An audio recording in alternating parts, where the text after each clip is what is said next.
కురుక్షేత్ర యుద్ధంలో ద్రోణాచార్యులు మరణించిన తర్వాత అశ్వత్థామ తీవ్రమైన కోపంతో రగిలిపోయారు. యుద్ధం ముగిసిన తర్వాత తన తండ్రిని దృష్టద్యుమ్నుడిని చంపడానికి అనుమతి తీసుకున్నాడు. పాండవులు యుద్ధం ముగించి నిద్రపోతున్న సమయంలో అశ్వత్థామ నిశ్శబ్దంగా శిబిరంలోకి ప్రవేశించి పాండవ పుత్రులను అనగా ఉప పాండవులను చంపివేశాడు. ఇది అత్యంత క్రూరమైన చర్య. ఈ ఘోర కృత్యంలో భాగంగా ఉత్తరుని గర్భంపై కూడా బ్రహ్మాస్త్రం ప్రయోగించాడు. కానీ కృష్ణుడు జోక్యం చేసుకుని ఆ గర్భాన్ని రక్షించాడు. అయితే శిశువు అంగహీనుడుగా మిగిలాడు. ఈ అధర్మ చర్యకు గాను శ్రీకృష్ణుడు అశ్వత్థామను శిక్షించాడు.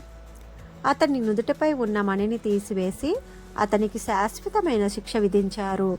అశ్వత్థామ సప్త చిరంజీవులలో ఒకరు. అతనికి మరణం లేదు. కానీ శ్రీకృష్ణుడు విధించిన శాపం వల్ల కలియుగాంతం వరకు దారి తెలియని విరాగిగా అడవుల్లో తిరుగుతూ మానవ సాంగత్యం లేకుండా జీవించాల్సి వస్తుంది.